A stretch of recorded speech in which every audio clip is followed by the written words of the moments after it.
It is Barack Obama who corrupts the Justice Department. It is Hillary Clinton who routinely breaks the law and gets away with it. And now we have Joe Biden who's learned. He's learned from Obama that doesn't matter what you do, if you're a liberal Democrat, you will not be prosecuted. He learned from Hillary that a person in high public office can get millions and millions of dollars. And they learned from watching Donald Trump that a true outsider willing to take on the entire system could destroy their entire machine. So what you're seeing across the country is a desperate last-ditch effort by a corrupt machine to destroy their most dangerous opponent. What you're witnessing is a continuation of the single greatest witch hunt of all time. These are ridiculous indictments, and all they're doing is hoping for massive election interference. Our enemies want to stop me because I am the only one who's going to be able to stop them. They want to silence me because I will never let them silence you. They want to take away my freedom because I will never let them take away your freedom. We have one chance to save it, and that chance is called 2024.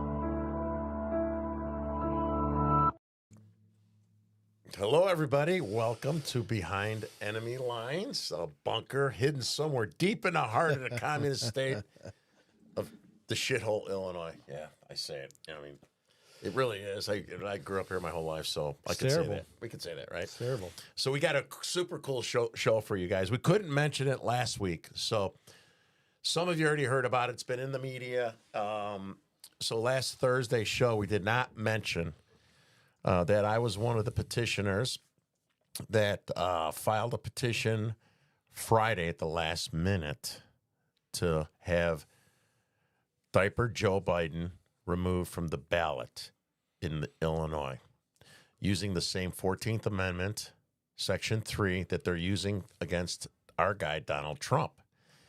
So that's what we're going to focus on today. We have a very special guest, Peggy Hubbard, who ran for Senate. She'll be on in about a half an hour. She's one of the co-petitioners with myself.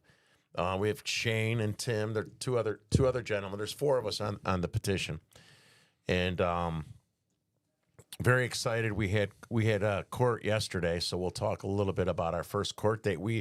Peggy and I got to meet Mr. Biden's attorney was there. So we're very excited about this opportunity. You know, honestly, deep down, we know that the Supreme Court is supposed to look at this and supposedly throw out what Colorado did to Trump and trying to get him off the ballot. And then we got B.J. Prickster doing the same thing here in Illinois and his cronies, his buddies. And I think it's in Maine as well, right? And it already happened in Maine, I think. Yeah, and if it's thrown out, good, right? But if it's not thrown out, we need to hold Biden to the same standards as Donald Trump, right? So the 14th Amendment, you know that they're coming after Trump, saying he was involved in insurrection. I think it was 1864 or so is when this 14th Amendment was enacted, where it was after the Civil War. After the Civil War, yeah. Yeah, it was after the Civil War. So, if you were, after you took the oath. It was meant for the Confederates. Yeah. The Democrats, actually. It was right. After the Civil War that the Democrats started. And this is before the next Civil War that the Democrats are starting. What's new? They're trying to accuse the Republicans of what they're guilty of themselves. We're getting the second Civil War for them. So this was crafted after that, right, to try to keep the Confederates in bay after the Civil War. So these scumbag, Marxists, nasty Democrats are trying to use this against Mr. Trump. So we're coming back and saying, hey, screw you. We're going to do the same thing. So in Donald Trump's case, they say insurrection. Donald Trump has never been charged or Never been convicted. accused. Never been accused. Well, he's been accused. Well, but falsely accused. Yeah.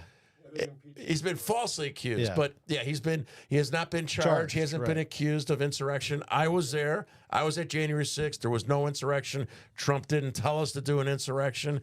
I didn't go for an insurrection. It's all lying scumbag leftist Pelosi and the rest of the cabal of dirtbags, right? So that's a lie, right? First and foremost. But in the same amendment, it also goes on to say if you provided comfort or aid to the enemies. So now that hits home with Diaper Joe because everybody knows that Joe Biden is creating an open door policy, right? He's allowing our enemies, spies, drug cartels, inmates being released from Venezuela. He's purposely leaving them open to collapse our country for the purpose of politics. So he's providing aid and comfort to our enemies. And then the Chinese are set up in Mexico. And they even have, they're behind veterinarian clinics and other types of businesses that allow them to import the chemicals used to create fentanyl. And then they use that to bring it into Mexico. And then they use that to make the fentanyl that's killing our people, daily, every hour. Another thing that Mr. Diaper Joe did was he also, if you got to remember this, he left $75 billion in weapon. 80. Yeah, 80 sorry, million. yeah. What's a five? And What's $5 billion? And he got 30. It's America. What's a rounding number? He had under his watch, 13 soldiers were killed. Yeah, so he left that behind in Afghanistan. You guys remember that? So what's happening now? We got our guys going back to Iraq. My niece's husband's going back there now. Right? There's people, people you guys probably know as, ex-military guys. China's in Afghanistan and so the weapons from Afghanistan are being used to attack our own guys in Iraq right now. They're also being used in Israel. So we know this piece of crap Biden is absolutely, if anyone's guilty of violating Section 14 of the 14th Amendment, Section 3. Yeah, Section 3. I got it right here. Yeah, so if anyone's guilty of it, it's him. So looking forward to having Peggy on. At the back end of the show, we're going to have my buddy Mark Powell, Pastor Mark, great guy, great Republican. More importantly, he's a great pastor, and he's someone that has the courage as a man of faith to speak out about doing the right thing and getting involved with politics to save our country. There are too many, especially the Catholics, right? I know I got my Catholic friends watching. The Catholics are tied into Catholic charity, and it really, they're part of the destruction of our country, right? I'm a Catholic. I'm not a good Catholic, which means I'm a normal Catholic. I can do a confession, throw it out here, and I'm good. I'm back on path again. I mean, the priests are a bunch of pederasses, so you're probably one of the better Catholics. Yeah, I was an altar boy. So was I. Yeah. Were you? I was. Oh my God! Only for the wine, but I was never touched. I was like, "Thank you, Father. Can I have another?" I mean, I kind of offended. I guess. No, I should have said it. I'm sorry, Don. Oh my God! Wait, they went after you? I did it again, Don. Look at how pretty this face is, and they went after you. Oh my God! Sorry. So we're going to talk about that. We need to get more spiritual pastors and priests, and we're in a war for the future of our country. So you guys got to get involved, and these religious spiritual folks got to get their people to help us. Okay. So now, with that said, we're going to go to something local. We got very exciting news. We all know that Paul will be the next chairman of the DGTRO. Right? That's right. Right. And so we have an election coming up in the spring. And, a lot of the Rhino slugs that at the leadership level, the leadership slug level, are thinking they're going to win. And they've just... It's all the same old. They've just destroyed, we're the DGTRO's a bunch of losers, right? The leadership, not the people that do the work, knock on the doors, the committeemen, right? They're following losing leadership. Status and quo. It's time to win. It's time to make changes. It's time to have a younger, new blood, not someone that passes off the baton to another slug, to the next slug, to the next slug, right? So, Paul, I'm going to pass it to you and Go ahead, buddy. Thanks, Terry, and thanks for what you do with that petition. And you know what Terry was doing with that petition, and the other three people that joined him, was trying to point out the corruption of Joe Biden. Right? I mean, right now the House committee has shown that he's been paid $26 million plus by foreign governments. Well, you know, you can go all the way down to the line, all the way down to the local level with the corruption in this country, and it seems to be something that's pretty consistent with the Democrat Party. Illinois in particular, right? Illinois taxpayers have had to bear the burden of over $9 billion because of corruption, because of all the politicians that have been going to court for being corrupt, right? $9 billion since the beginning of this century that Illinois taxpayers have had to bear the burden of. So what Terry and I have done with this podcast and are doing within our own community in DuPage County and Downers Grove, our local township, is we've been trying to start a grassroots movement, okay? And so we're happy to announce that yesterday we turned in petitions for 6 additional write-in candidates to be committeemen in our organization who have committed to supporting us. And we're continuing. Bolts, did you hear that? Jack, Happy Jack, did you hear that? Lorraine, talking to the leadership. Did you hear that? We got 6 more that are on our team. So we've talked about what's gone wrong in our organization. They've censored Terry and I. We've given speeches, and everybody seemed to like what we had to say, so they had to censor us because they support Republicans who have donated to Democrats, including radical Soros-funded Kim Foxx. Look, the problem here is that Illinois has had a history of corruption, 40 years of Madigan control. Michael Madigan was the Speaker of the House in Illinois who was in control for 40 years and operated a pay-for-play scheme, a patronage army scheme where he doled out favors for special interests and other people to do his bidding, right? We got JB Pritzker as governor, who's on. Correct yourself, BJ Pritzker. BJ Pritzker, who's on tape, negotiating for the Senate seat that Barack Obama vacated when he became president. So this is the kind of corruption that's in Illinois, and the only way we're going to fix this is with the grassroots movement. We need outsiders. Parents don't want porn in their schools, right? They don't want their kids indoctrinated with racial and sexual, materials. They don't want their teachers discussing these things with their children. They want to have a say in their children's education, right? People don't want illegal immigrants pouring into their communities. It's not just a safety risk, but why should taxpayers, citizens in Illinois, have to bear the burden of the cost of illegal immigrants? Right? Terry, what about the lower level of the socioeconomic scale in our own state? What about the poor people in our own state, in our own country? How does this affect them? You're going to have to raise taxes to pay for these people. Why? How is that fair?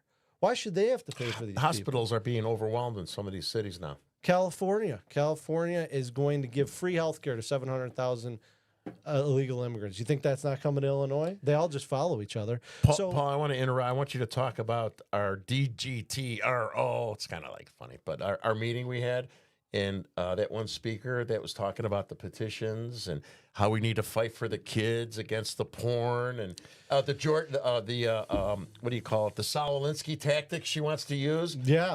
Please talk about the irony and how she's talking to the DGTRO, and you got all the slugs in there that for 2 years, right? So explain that. Explain the irony of what this woman was doing, and then we'll go on from there because I think it's funny. So I think this is a woman that was advocating for parental rights, basically, right? And signed this petition and turn it in, and we have to fight.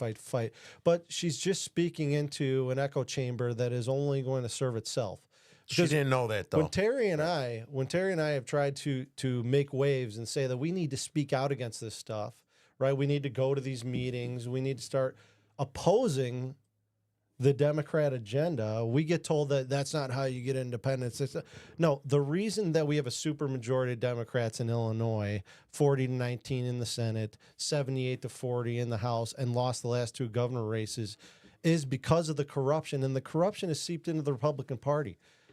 They go along to get along because the Democrats have figured out the corruption scheme so well.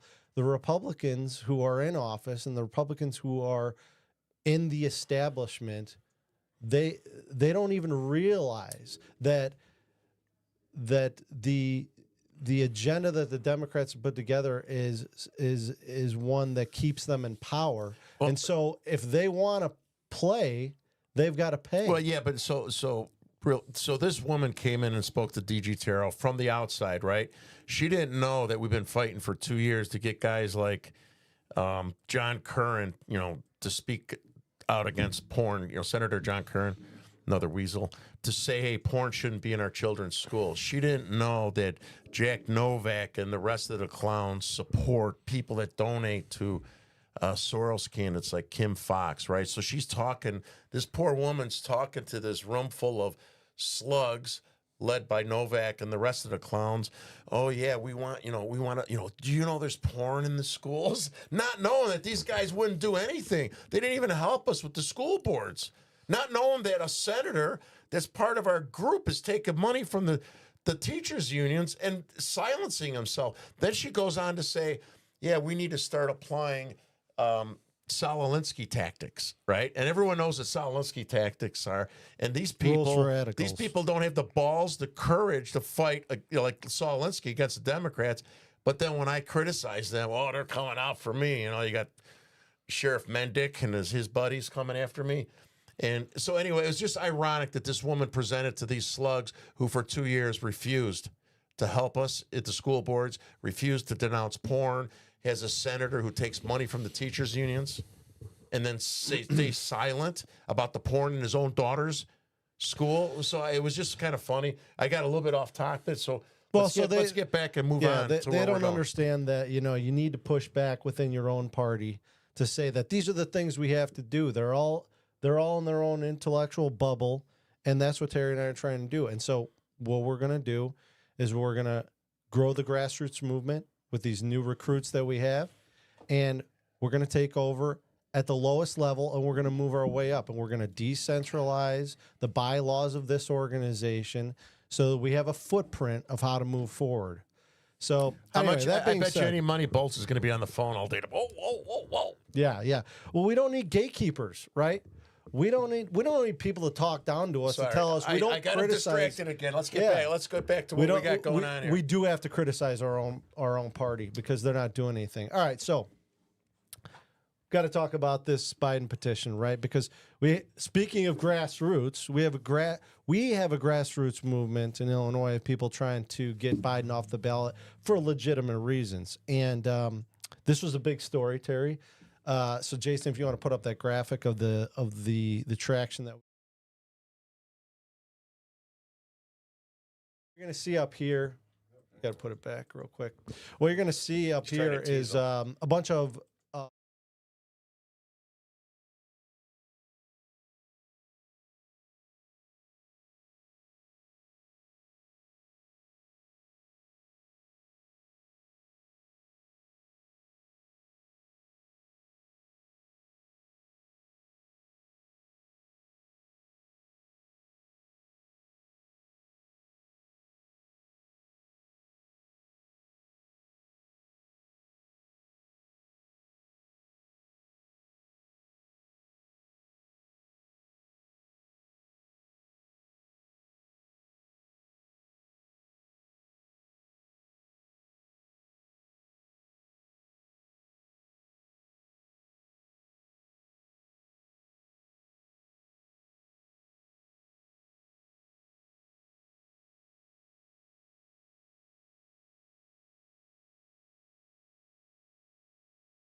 grassroots movement, right, that was trying to get this pushed, get this this petition together to get Biden off the ballot for legitimate reasons, right? Because obviously Joe Biden has given comfort to our enemies. And let's just read. We forgot to. We got to shout out local guys. Illinois Policy Journal. Yes. Yeah. So thank you, guys. And then our buddy Val Ojeda. Yeah. So thank you for writing stories on that, and we're going to keep. So let me just read the 14th Amendment, Section 3. This is what they're trying to get Trump for. And after I'm done reading, you'll kind of wonder, wait a second, isn't this what Biden's done? No person shall be a senator or representative in Congress or elector of president and vice president or hold any office, civil or military, under the United States or under any state who, having previously taken an oath as a member of Congress or as an officer of the United States or as a member of any state legislature, or as an executive or judicial officer of any state to support the Constitution of the United States, shall have engaged in insurrection or rebellion against the same, or given aid or comfort to the enemies thereof. But Congress may, by a vote of 2/3 of each house, remove such disability. So, Terry, obviously they're trying to get Trump on the insurrection thing. You pointed out quite accurately that Trump has never been charged or convicted of insurrection, so it doesn't stand that it would be a legitimate to take him off the ballot in any state. Furthermore, I would say that if you go to these states, Colorado, Maine, Illinois, anywhere, I'm pretty sure I've seen the Trump polls, 40 points and higher, even in the blue states, above any other Republican. So this is literally an authoritarian move to subvert the will of the people. Yeah, and I wanted to mention another another comment. Shane's on the petition with us, and about 4 years ago, Shane, give or take 4 years ago, Shane's father had cancer, and Donald Trump paid about $250,000 out of his own pocket for Shane's father for his hospital bills. So when Jason and I, our producer over there, he's in the corner hiding. When we got home, Shane actually called Jason and said, "Hey, Donald Trump just called me." And he said, "Great job. Tell the team, keep up the good work." So looks like Donald Trump saw it. And it's kind of exciting. It's actually going forward from here. We're going to have probably a lot more press from the right. The left isn't going to touch it, right? No, of course you not. do a search on it, it's all Trump, right? Hardly some of our stuff is peppered in there, because they don't want to talk about it. I saw today a University of Illinois professor said we're trying to divert from Donald Trump. I don't know if did I send that to you guys? The interview. This I almost swore. Sorry, see, Don, I caught myself. So this professor said we're trying to divert from Donald Trump the facts, of the facts of insurrection, and that Biden hasn't committed insurrection, Trump has. Well, no, we're not saying he committed insurrection. Well, Biden looks like a traitor. Yeah, we're saying he provided aid and comfort to the cartels and all our enemies. Taking money from our enemies, foreign interests. All right, so we got to get moving here. We got a new segment, and it'll be short for today because we got other things to touch on. But we're gonna touch on some new. Well, they're gonna have to wait a little bit. We're gonna touch on some news. Jason, you bring up the first article. Or what? You know what? Wait, how about this? Why don't we do Peggy first? Yeah, we'll do that in a yeah. She's not feeling good. Yeah, we'll do Peggy first. Yeah, is she on? Is she on, buddy? Breaker 19 for Jason. Oh, okay. Then what are you bugging us for? Yeah, right. Oh, yeah. All right, so Jason, you want to bring up that first article? We're just gonna touch, and these we're gonna post these articles in our description on Rumble and YouTube and everywhere else, so you guys can access them. All right, so sure. The first one we're gonna touch on is Illinois is now mandating mental health screenings for students starting this fall. So all 2 million students in Illinois, Terry, are going to get mandated mental health screenings. And I just, given all the trans agenda, we know that there's laws in California, and they're trying to push stuff in Illinois. I talked with a couple of, I got some interviews coming up. Yeah. I talked with one producer today. Oh, a writer for Ben. One of Ben's writers. Kari, how are you? I know she's probably not watching. And we were talking about this, and you know what? I think it was her. So anyway, the mental health screening, I think, part of the benefit to that, if it was a normal government that's not trying to encroach and indoctrinate our children, is these kids with the shooting and stuff like that, and trying to identify that. That would be only if we had a normal government. Right. We can't trust these bastards, right? Right. So that's one thing I would think was okay. If in fact we can't trust them, they shouldn't be in our kids' minds. They shouldn't be talking to them, because you know what? They're going to come out with this BS and act like it's all innocent, just like with the genderqueer stuff, and then they're going in all this other crazy stuff, right? Well, the problem is some of these laws are saying that the state can step in and supersede the parents' rights if the state thinks that the child wants to be considered a different gender, and that is communist authoritarianism, 1984 nightmare scenario. Okay, let's move on to the next article. So Democrats, no, you know what? Let's go to the all mail-in voting real quick. It's the third one, Jason. All mail voting? Yeah. So Illinois only is men now, can vote. Oh, mail in, Terry. Okay. Mail in. Sorry. It's not before the 1920s. Are you trying to advocate for something? Huh? So, okay, leading into our next story, this is important because Illinois is trying to pass a bill that'll allow all mail-in voting.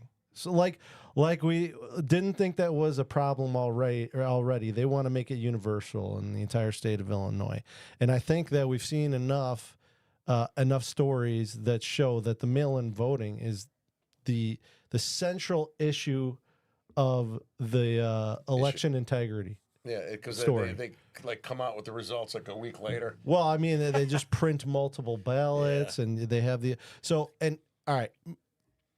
On that note, bring up the Gateway Pundit story, Jason. It is the last article, the State Board of Elections complaint in Illinois, and this. So, all right. Oh yeah, this is huge. Yeah, so we're gonna have these two people on our show. We've already reached out to them, but if you scroll down a little bit, Jason, we're just going to go over what are some of the findings in that story, and so this is pretty amazing. This is a couple who are both MSSQL data analysts, right, and data architects. Microsoft SQL, by the way. And they did over 2,000 hours of analysis, and they found that over 300,000 votes from the 2020 election missing or deleted from the Illinois voter data prior to the conclusion of the federal retention period of 22 months. Over a 4-year period in Illinois, the Illinois population decreased by 150,000, while the voter roll increased by 650,000. Just register that for a second. Over 2.5 million people had votes cast prior to their registration dates. More than 230,000 registrations show seemingly illegal. So hold on a minute. We had a lot of transgenders that moved to Illinois because it's a safe zone. Were they on those buses? Yeah, we had a lot of transgenders that moved here from Illinois. It's safe. And then there are more than 4 million apparent registration violations out of the 8.9 million registrations. So I don't even know how the election can be. I don't. You call it legitimate after those findings. Part of that problem is our Republicans don't have balls. This goes back to the Republicans, man, not fighting and pushing. And I mean, it's all the root cause of all the corruption we have here. They're part of the problem. Right. And then they met and sat down with over 1,300 Illinois residents across the state. With their consent, reviewed their 20-year voting histories, and they uncovered over 57% irregularities, including votes cast when the voter did not vote, votes missing when they did vote, voters registered and voting at addresses where they did not live, registrations with illogical registration dates. And then, Jason, you want to play that video real quick? It's pretty funny. How many? It's not funny. It's kind of scary, but in that story down there, yeah. Is that her? It's the guy. It's Illinois voter. One simple but brilliant trick to heat your home in 90 seconds and save thousands of dollars on your heating bill this winter. This genius way to heat. Throw up because the first election I voted in was Trump's. I've never voted in a midterm. I've never voted. What? I have never voted in a midterm election. Ever. All right. Say that I've again. never voted in a primary. Ever. Tell us that again. Oh my gosh. All right. So what we see here is someone voted in your name Yep. for a midterm primary, and then we've got 1, 2, 3 presidential elections. You're saying you did not vote in. I can tell you, and I'm a bad. I can tell you, I'm a bad patriot. First time I got involved in politics was President Trump. That's my first presidential election. I have never voted in a midterm. I have never voted in another presidential election. This is all a lie.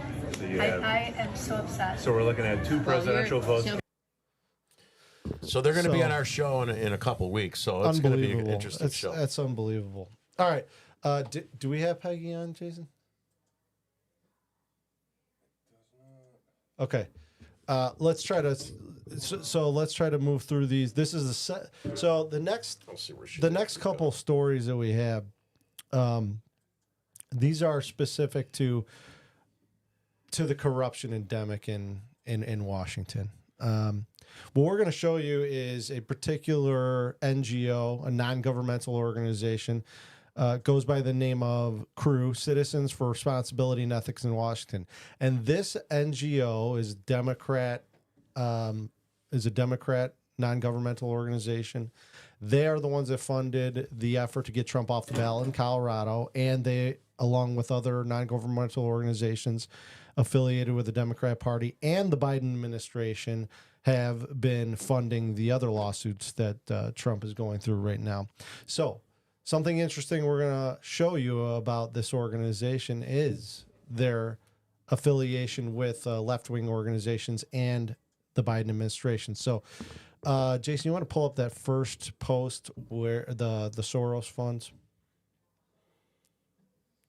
and just play that video?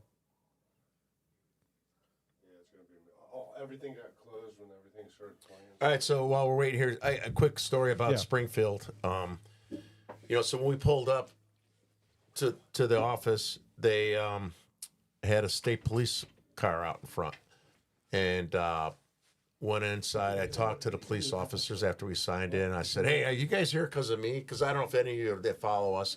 When Kasten had a book banning event at our library in Darien, I went there and there was squads out in front." And I talked to the police officers. I'm like, "What are you doing here at 3:00 on a Wednesday?"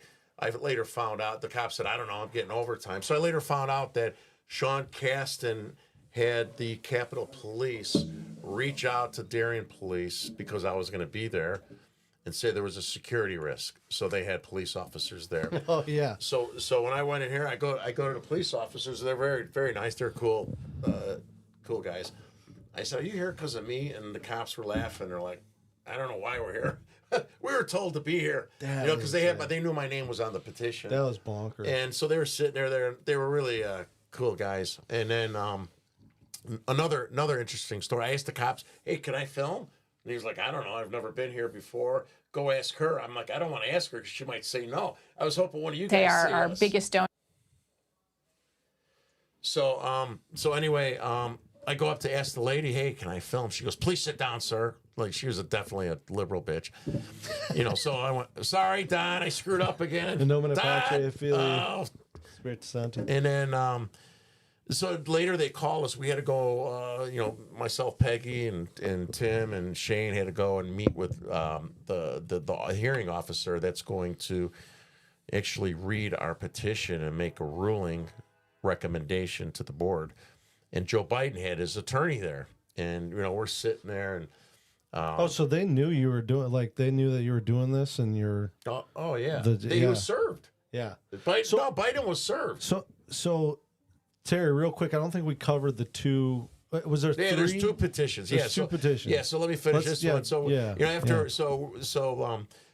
guy was nice. I was being respectful. He's liberal attorney doing his job, and we have like 171 pages that they got to go through. And I'm like, hey, you owe us, man. You're getting tons of billable hours. And the guy laughed and shook my hand. So anyway, we got our case that we're trying to push through, right? Providing aid and comfort to the enemy. There's a second one that Larry Smith, Larry Smith's wife, Beth, has actually she signed that petition with Tim as well. So in the state of Illinois, it's required that when you file to run for office, your petition has to be notarized by somebody from the state of Illinois. So Diaper Joe Biden had his notarized in Washington, D.C., I swear to God. So by the rules, he didn't follow the rules. So just today, there's a guy named Nieberg. He's from Central Illinois. He was running for Senate, I think. Yeah. So the same election committee said he forgot to have his petition notarized. He totally forgot, which is kind of stupid, man. You shouldn't win election just for being an idiot. But he's a Republican. Also, it's the rules. Yeah, so I don't know how he gets. So he didn't have his notarized. So they came back and they said, hey, you know what? You didn't follow the rules. So I really love to see what's going to happen as we go forward with this. It'll be right? Interesting. Are they going to follow the rules? They're going to. I mean, so either way, they're screwed, right? Because they're going to show that they're corrupt because they're going to let them break the rules. Yeah. Yeah. So are we ready? Yeah. You want to play this video? So this is okay. So the point here, one of the points Terry's making is we had a grassroots movement that are pointing out legitimate concerns of the corruption of Joe Biden and the fact that he broke the rules. Now, this organization is the one going after Donald Trump. Go ahead and play that. Who are some of the biggest donors you have, and is there a restriction on how much money they can give you? We don't have any restriction, but I would say our biggest donors are, for example, the Open Society Institute is a very big donor. And whose organization is that? Well, it's a foundation, but it's well known to be George Soros is the one who funds it. The Wallace Global Fund gives us money. The ARCA Foundation gives us money. Those are some of the big foundations where Carnegie Corporation gives us money. You do see a thread through the different sides in this where a big donor like George Soros will give to an awful lot of progressive organizations. Does he ever ask for anything directly? No, and I have met him, and he's never asked for anything at all. And I meet with the program officer from the Open Society Institute, and they're very happy with what we do, and they're very. Okay, let's bring Peggy in. Yeah. Hey, Peggy.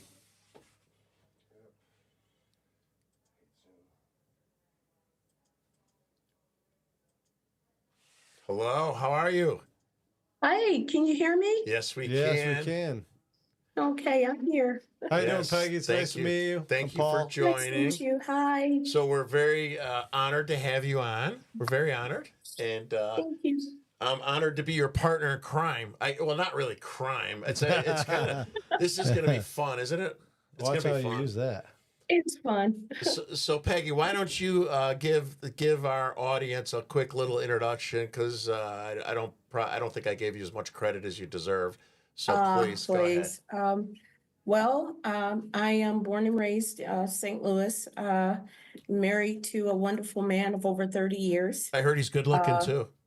Yeah, and mother of 6, grandmother of 23. Wow. I ran for U.S. Senate twice. And I ride a Harley. I'm a Navy veteran. I am a former cop. And now, after all of this and retired, I have a radio show over in St. Louis. Yes, it's awesome. You have a great following. Yeah. Well, thank you for your service, Peggy. Thank you. I spoke to I think her name was Kari, Ben Berquam's writer, and I mentioned she goes, "Oh, I know Peggy." Today. Yeah. So so thank you very much. We we were I don't know if you saw, we were talking a little bit about what the process, what we're going through. Yeah. The yesterday's event, and just would love to, hear from you. I mean, you're way more experienced than I am in this stuff, in this political crazy game.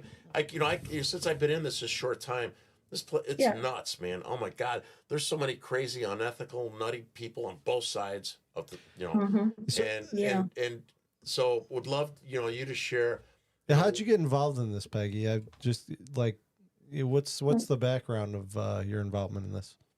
Well, the background is since I have a vast knowledge of knowing who the major players are in our state and what they will not do, the opportunity was presented to me by someone that we both know, Dave Sudokas, and who is a constitutionalist and an attorney, and a brilliant attorney at that.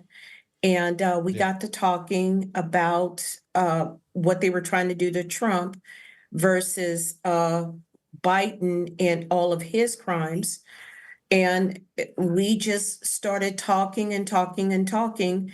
And I said, you know what, looking at the Constitution, looking at section Article 4 of the Constitution, this actually backs up to everything that Biden is doing. So with that being said, we just ran with it, and this is what it turned into. Right. Yeah. David Shostokis, our buddy Terry, who's who again is representing. He's not supposed to. Oh. So anyway, Peggy, Yes. tell me, has your phone been ringing off the hook, just like mine has? By Republicans and GOP people saying, I'm being sarcastic, oh, great job, Peggy. Oh, awesome job. Has senior GOP Republican folks from the state of Illinois been calling you and telling you what a great job? No. Nope, not a one. Answer. But I did get 19 calls from different states. I got calls from Washington State, Oregon, New Mexico, Arizona, got calls from Missouri, got calls from, believe it or not, Maine and New Hampshire. I got calls from South and North Carolina, Georgia, Mississippi, Alabama, Texas, Florida. The Republicans, something has sparked something in people, and to challenge Biden. So I don't think we're going to we were the first, but I don't think we're going to be the last. Right. Yeah. And we're a blue state, so I can only imagine what the red states are going to do. We're not really a blue state. I agree with you on that. Yeah, we're not really a blue state, for the exception of maybe Peoria and Chicago. Right. Everything is red. And when I ran for Senate in this last cycle, out of 102 counties, I took, I believe, 96 or 98 counties. So so it's not all red, but now the landscape in Chicago is now changing. Absolutely. People are now becoming Republicans. The Black community is walking away. Oh yeah, we covered that. It's looking like people are fed up. So Peggy, I got a question for you on this. We earlier read Amendment 14, Section 3. Can you kind of, in your own words, describe how you interpret Biden's actions, activities, his background, what we've learned about him so far, as lining up with giving aid and comfort to our enemies? That is 100% what he's doing. Aid to our enemies is the cartel. The Medellin cartel is now emboldened. They are pretty much taking over the southern border. They're running shot down on the southern border. They are our enemies. They are the main pushers of fentanyl, and that they are going unanswered. Our Border Patrol, as well as our I'm trying to think of a Border Patrol and National Guard, are in a firefight down there almost every night. Yeah. What really upsets me is seeing Biden and Mayorkas fighting with Abbott, who's trying to protect his own borders for his own people in his state and our country. And they're fighting against him to allow the border to be open. That's the only reason they're fighting. They don't want him to do his job for his own citizens. It's pretty unprecedented. His days may be over. Mayorkas right now, I reported this yesterday, breaking news yesterday on my show. Mayorkas is trying to wiggle out of testifying in person. He's trying to do a note from Epstein's mother. You remember Welcome Back, Carter? Yeah. He wants to write a note saying why he cannot testify in person. Yeah. So they're talking about slapping him with a subpoena, forcing him to appear before them tomorrow. So if he does not, it is very possible he could be held in contempt. Didn't some of Trump's folks get arrested for that? Steve Bannon, who's part of our radio network, Yep. Real Talk Radio, he was arrested and charged. Right. Also, Peter, what's his name? The economic advisor to Trump. They put him in leg shackles, right? Roger Stone, Steve Bannon, and also his chief of staff. They were all three arrested. Yeah, Mark Meadows. Yeah. Yeah. They were all arrested. Yeah. Well, because they would not appear. And actually, they had executive privilege where they got this get out of free jail card that the president gives to you to use, you know, and they said, no, we're going to arrest you anyway. And that's what they did.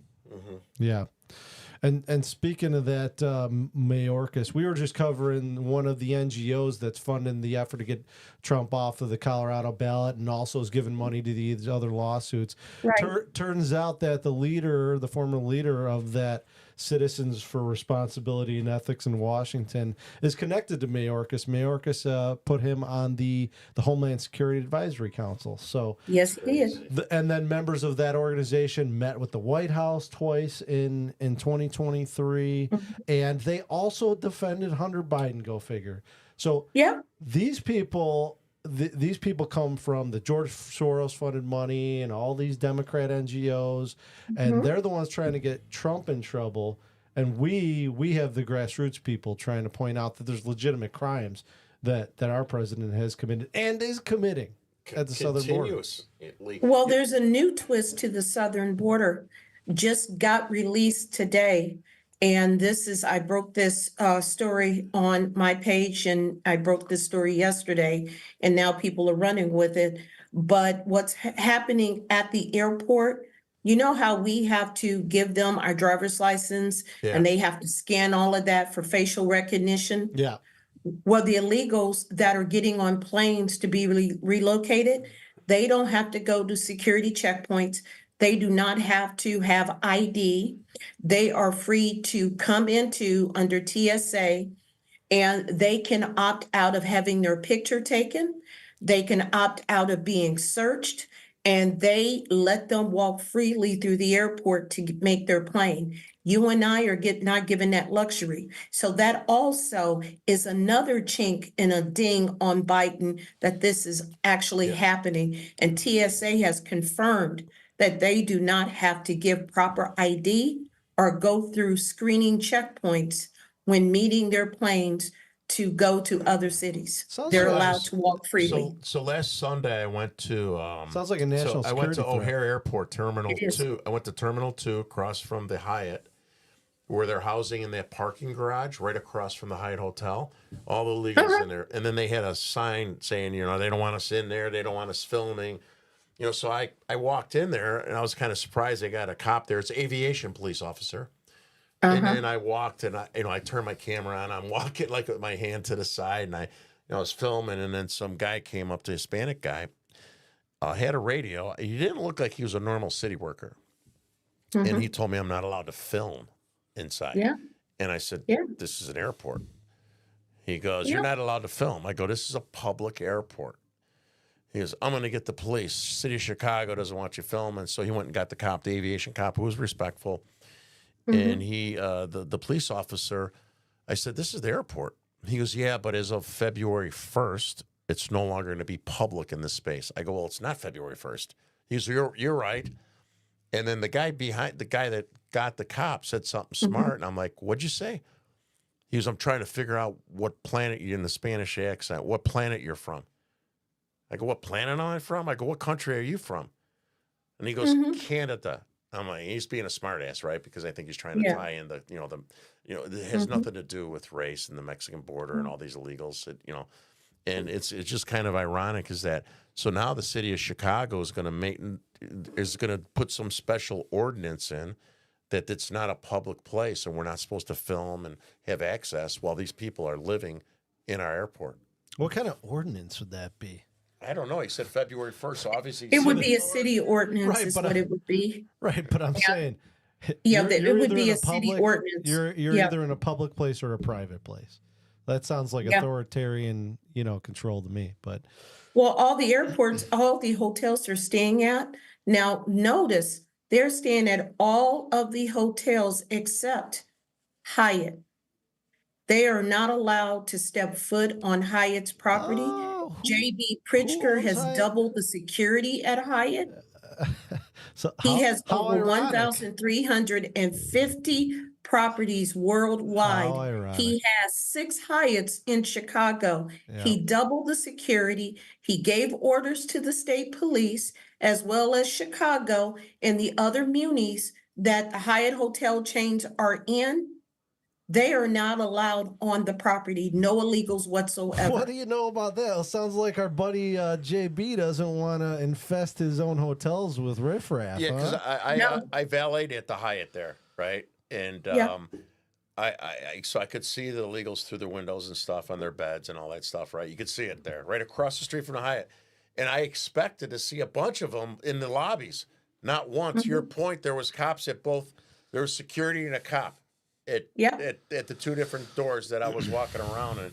So that makes sense. And I was kind of surprised expecting them to be walking around the lobby. Well, what would you expect from a billionaire scumbag who'd rip toilets out of his mansion so he doesn't have to pay taxes, or who's funding the mutilation of children for the transgender cause? Yeah, but it doesn't stop there with J.B. Pritzker. Now, that we did not go for the in Chicago.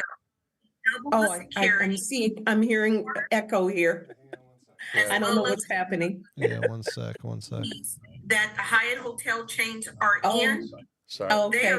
I don't know what's happening. Hold on it looks a second. like that. Hold on a second. Something is going on here. Yeah. Are we good? You guys are there? Hello? Yeah. Can you hear us, Peggy?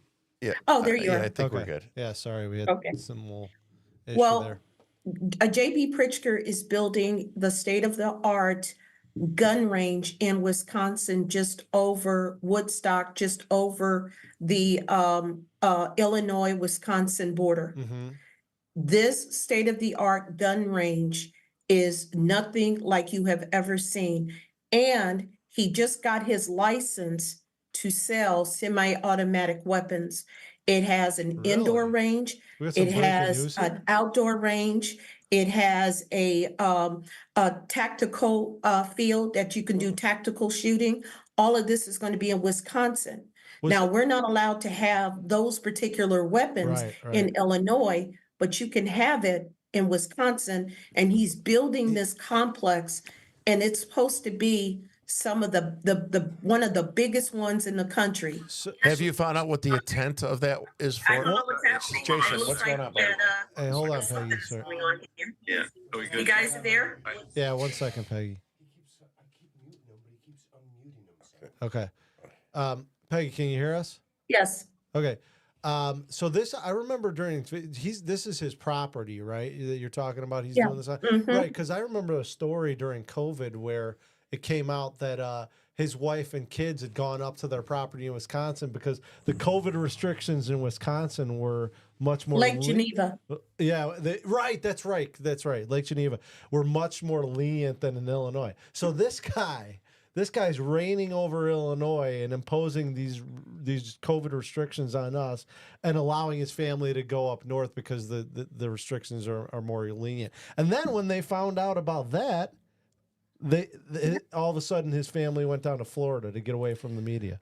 So Peggy, in closing, what would you like to say? We're in closing comment about our journey that we have ahead of us, right? I mean, what would you like to say? Well, I just want to tell the people that it's not about Terry. It's not about me. It's not about Shane. It's not about Timothy. It's not about us, us four. Us four are coming together because our politicians refuse to do anything about this. We're coming together to do this for the citizens of Illinois. And it's not just the Republicans we're doing this for, folks. Why we're doing this is the reason.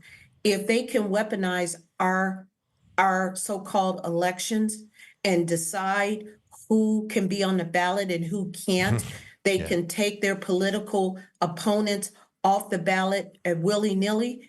It can happen on the Republican side, it can happen on the Democrat side, but it should never happen, period.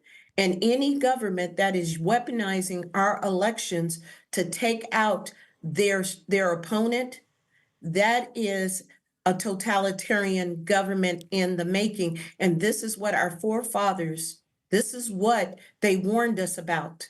They warned us that this was going to happen. They warned us that we were going to meet this challenge yet again. And here it is. I never thought in my lifetime or Terry's lifetime that this was would happen. So, but here we are. Yeah. So you brought up a good point. So you're exactly spot on. So, probably a little bit of my story. I was put on a domestic terrorist watch list from the left, right? And they weaponized, they weaponized law enforcement, right, against all of us that were there, people that shouldn't. So you said they would do it on the Republican side. So sure enough, here in Downers Grove, because I criticized Curran and them for not speaking out against the porn and stuff, and Sheriff Mendix weaponized the state police, sent them to my house to intimidate me, to shut me up. So they're learning from the left. They're doing the exact same things that the left is doing in D.C., identical here in our state of Illinois. And they're supposed to be Republicans. So what Peggy said is exactly right. And we got to stop this now. Yeah, because if we don't, we're gonna lose this election. This is happening over in Argentina, and they turned it around. This was happening in Mexico. They can take out their political opposition, Iran, China, Taiwan. This is happening around the world, and now it's happening here. And if we don't come together and we don't stop this, then this country is in worse shape than it's ever going to be. Yeah. We got to be like Argentina. That guy just stuck it to the World Economic Forum. That was great. Well, oh, I loved it. Yeah, I loved it. I'm going to be talking about that tomorrow on the show. He's awesome. Well, thank you so much for coming on. Thanks a lot, Peggy. I really appreciate it. And it was great meeting you in person. And I look forward to seeing you. Getting in the trenches with me. I do. I do. I look forward to it. Yeah. Thank you. Thank you, Peggy. Thank you. Bye, guys. Okay, so next.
Pastor Mark is on, and don't let me taint his reputation. He's a very good pastor. He really is, and I appreciate. I met with him in person and stuff. So, do we got? Where's he at? Yeah, I can hear him. Oh, so looks like we're not getting video. Pastor Sorry, Mark? we got Can you hear intel us? on there.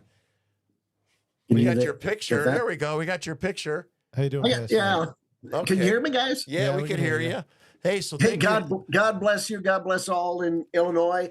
You got a real spiritual fight with good and evil going, and I just want you to know, Terry, want you to know, Paul, that you are in my prayers every day because you are the backbone of what this country needs. And morally, I'm against cloning. But maybe in your two cases, I would be for it. I would think we need about a 500,000 more people like you in the state of Illinois. Well, thank you for the compliment. Just keep the first 30 years of my life out of that clone. We'll be all right and safe. hey, God's forgotten about it. So Yeah. Oh, the Republicans at DGTRO haven't. Yeah, right. But yeah, what isn't the clone idea of the clone improve upon the model, right? right.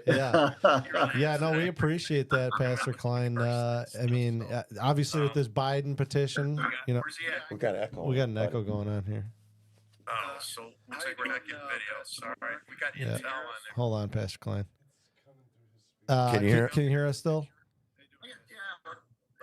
It wasn't in the beginning. Yeah. Hey, God bless you. God bless all in Illinois. You got a real It's a playback. spiritual fight with What?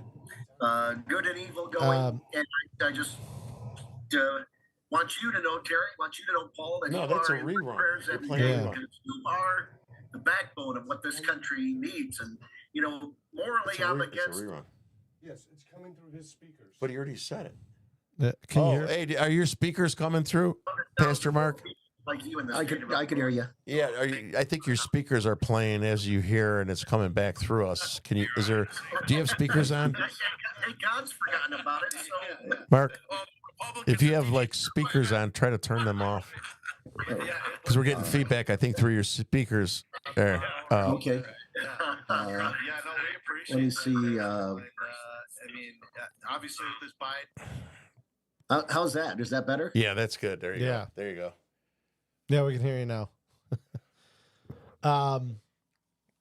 So we appreciate the compliments and we appreciate your prayers. Yeah, and I'd like to ask you, right? I don't know if you heard what I said about we need more leaders in faith and pastors and priests to get involved like yourself. So I want to compliment you and thank you for speaking out, right, and having the courage to speak out as a man of faith and a pastor, because there's way too many of them that don't have the courage, or I don't know why. Maybe you could explain that to our guests. Why are they so silent? And why are there more not more like you? It comes to the fact that this is a spiritual battle that we're involved in. Can you guys hear me? Yeah. Yeah. I got a little feedback. It sounds like. But, we can hear you. Go ahead.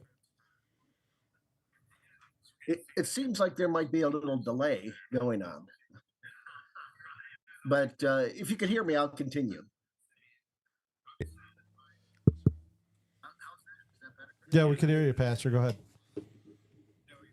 What I was going to say, this is a spiritual battle, and if you take your eyes off the ball with that, anything that we do or try to do politically or in the media is going to be lacking, because the other side is dedicated to the destruction of everything good, and that means the destruction of the family. And Terry, that's why I appreciate your efforts at my old alma mater, Downers Grove South, class of '77. Go Mustangs!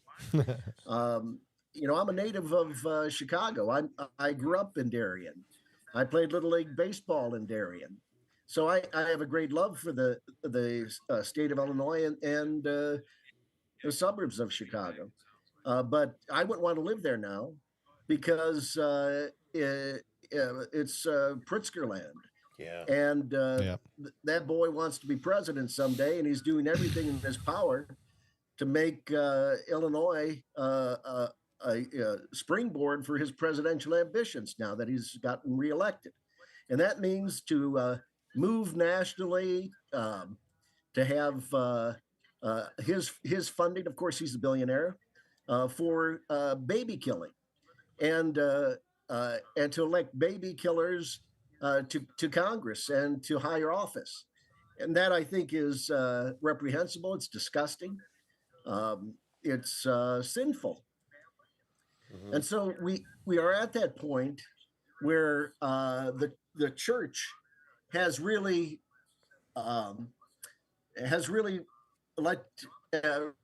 really dropped the ball. You know, Dietrich Bonhoeffer, who was a Lutheran pastor, and which, you know, I had always a great admiration for him. I was born and raised Catholic. I got my calling at Our Lady of Peace there at Darien. That's where my kids when I was a freshman at Downers Grove South, and I studied for the priesthood. I was a monk at 17, where I graduated from Downers Grove South in January of 77. On the 21st, my anniversary of the graduation's coming up this Sunday. And I went and joined a monastery. And then I was a political science major at St. Ambrose. And I was appointed by the bishop to the Vatican. Wow. All these things gave me the experience of that I'm using now. And that is, when I was at the Vatican, I realized that it was only the Pope who could be the politician in the group. Yeah. And, wow. He's really taking advantage of this. He's really taking advantage of that now, isn't he, Father? What I wanted to do was to be a congressman and a priest. Oh, God, yes. Yeah. And pun intended, by the way. And what I wanted to do was to be a congressman and a priest, because I thought if I could be a congressman and a priest, I could do the celibacy thing, because I'd be too busy with everything else. But when I was over in Rome, that's when Pope John Paul told all the priests in the world, you have to get out of politics. You're either involved in politics or you're a priest.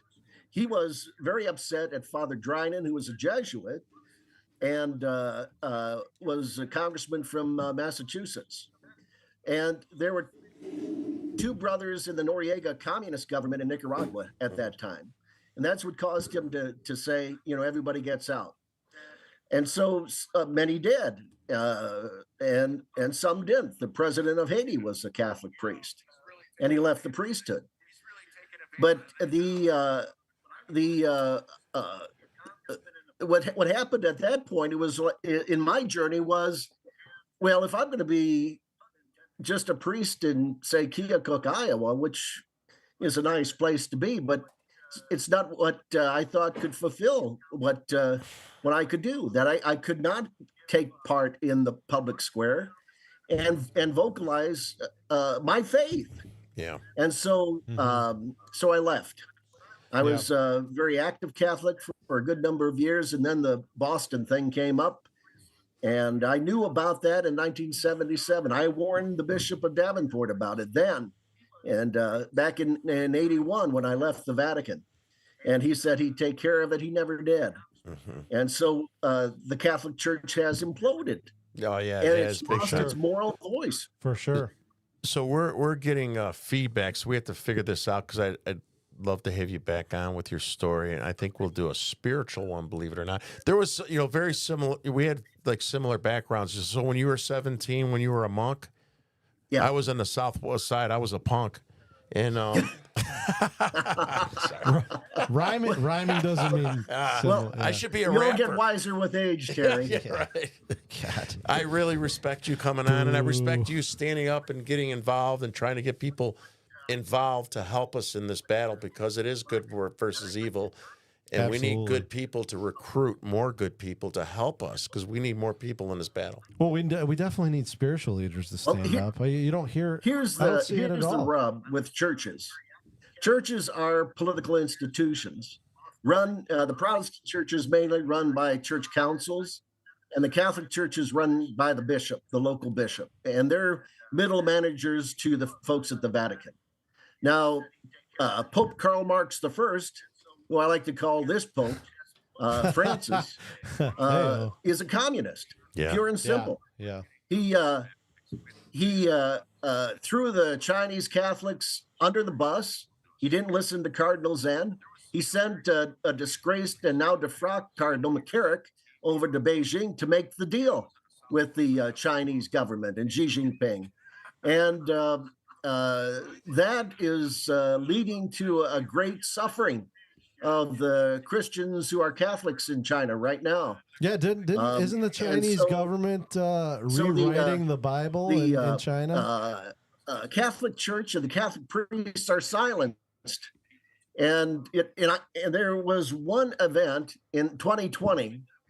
I had run for Congress in Indiana's 9th district and came in second in the primary, and I was against all odds.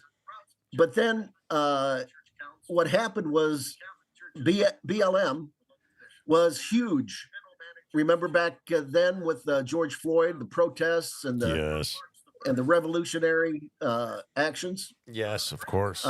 What happened was one priest in Carmel, Indiana, said that these were sheep and wolves' clothing.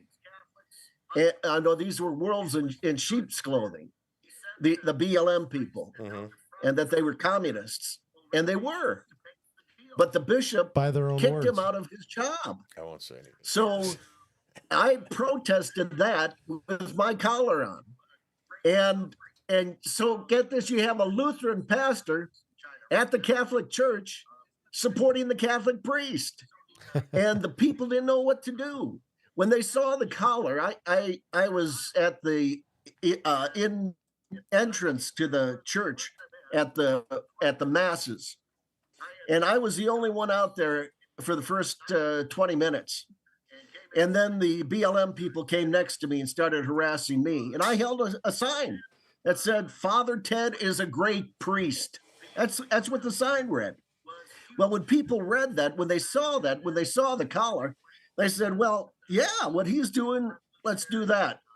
So in a few minutes, what happened was there were 15 people that came and joined, and enough then so that I could go and to other places on the church grounds and talk to people. But what's that story tells you is that Catholic priests can't even defend their brothers, that it has to come from a Lutheran pastor, and boy, were they upset. But let me tell you, the Holy Spirit moves, especially in this period of time, because we are fighting a war against the communists, and they are, and Chinese intelligence is all behind this stuff. Yeah. And like you did, Terry, which I respect greatly. You were at the train station on Main Street in Downers Grove. I can't tell you how many times I went to the city on the metro trains from that station. And when you tape those people, where were they from? Venezuela. Last time I checked, Venezuela is a communist country. So we have been invaded. These aren't immigrants. These aren't illegal aliens. These are invaders. Yes, they we are. are at war. Yes. And we better get that in our heads and think that way and act that way, because they could at any time make a real problem for freedom-loving people in this country. Yes. Yes. Well, thank you very much. I appreciate your comments, your support, and what you're doing. And we'll definitely have you back on. And thank you, brother. Yeah, look forward to it. I appreciate it. Don't forget, I'm praying for you all the time. You pray. Thank you. Please pray for me, and I'll pray for you, and we'll both be better off. Yes, I'll pray for you. I hope it doesn't hurt, but well, I'll pray for you. I'll pray for you. I don't know if Terry is going to do any good, but I'm trying to come back. So thank you very much. We appreciate your time and support and everything that you're doing. Thanks, Pastor. Thank you.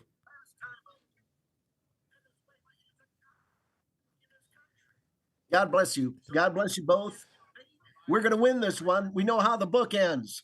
I'm trying. I'm trying. So thank you. Take care. Bye-bye. All right. Thank you. Thank you. So I guess we're done here. Hopefully you enjoyed the show, and Peggy and some of the things that we got going on to try to keep Mr. Diapers off the ballot here. I don't know what's going to happen, and I hope that maybe the Supreme Court does the right thing. Hope it's 9-0, right? And does the right thing. To Peggy's point, we don't. Yeah, good luck with that one. To Peggy's point, we just don't need this, right? We just don't need this overreach by the government trying to control our elections and our ballots. And so, with that said, I will let Paul close out. What do we got next week? Yeah, so that's what I was going to cover. One thing I would say is just like the video that we played at the beginning. I mean, I think what's going on here is the federal government, the Democrat Party, Joe Biden, there's clear evidence of corruption throughout. All right. And now we're in a time where people have woken up.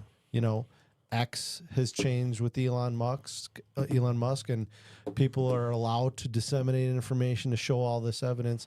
And so they're waking up. So clearly, the people who have been corrupt, the federal government, the Democrat Party, a lot of rhinos, right, are their only move is to go authoritarian. Their only move is to say, well, if they wake up, they're going to expose us, and they get power through Donald Trump. They're gonna come after us. So, thank you. I got one more comment. So you're done, right? Oh, who's on the show next week? That's what I was going to say. Who's on the show? And I'm going to say something. We have. I don't have the last name. Her name is Amanda, and she taped an encounter with the Cook County Sheriff, Bridget, where they blatantly violated her civil rights. And we're going to talk to her and play that video. Yeah, she went to court with these cops, right? The Cook County Sheriffs. She was filming outside, and it's gonna amaze the hell out of you, right? Yeah. So these cops were on the stand, didn't know what Miranda rights were. 27-year-old, 27-year veteran, I think a sergeant or a lieutenant. Yeah. At Bridgeview Courthouse, did not know what the Miranda rights were, and never made an arrest, and arrested her for filming outside. I swear to God. So we got the clips. We'll be editing them. And I got one last comment in March. Mike Lindell's supposed to be here. Greg Bolts, just so you know, Greg, good buddy of mine. One of the rhinos in DuPage County. It's more like an elephant. Jeez.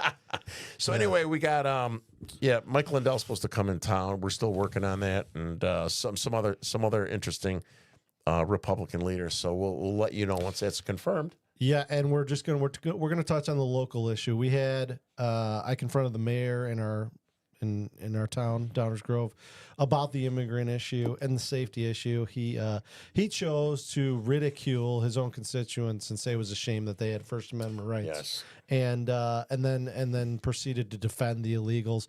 He also was dishonest about how they're moving on, and Terry's the one who got the evidence for that. So I got another thing. Sorry. Let's keep them on the ledge. Yeah, just so you know. Yeah, we'll talk about this later. I'm going to have Bolts. I'm going to have Moms for America folks on. So, no, your low-level person had nothing to do with anything. It backfired on her. You got her in trouble. You put the poor woman on a... It's a good story. Yeah. So Bolts thinks he's got this connection and got it back. I feel bad for her because scumbag Bolts tried to get her to come after me, and it totally backfired on her. Essentially, we had a local politician who wanted to go after Terry and I and talk to the Moms America low-level group, and tried to get them to turn against us. To stop talking to me. It said we blackballed. It was all a lie, and it came from Bolts. So we'll talk more about that. And I'm not going to mention the person's name because she got suckered in by the elephant, and I'm going to... just so everybody knows, we got a great lineup of guests coming up, right? We're pretty much going to have a guest on every show coming up. A lot of patriots, a lot of people with huge following. Tom Homan's supposed to be on. Surprises like Tom Homan, the former leader of ICE, who just testified in front of Congress. Everybody should check that out on X. He points out the real issue with immigration. So stay tuned. We're going to have some great guests coming up. Tom McDonald coming up. One more thing, we got ICE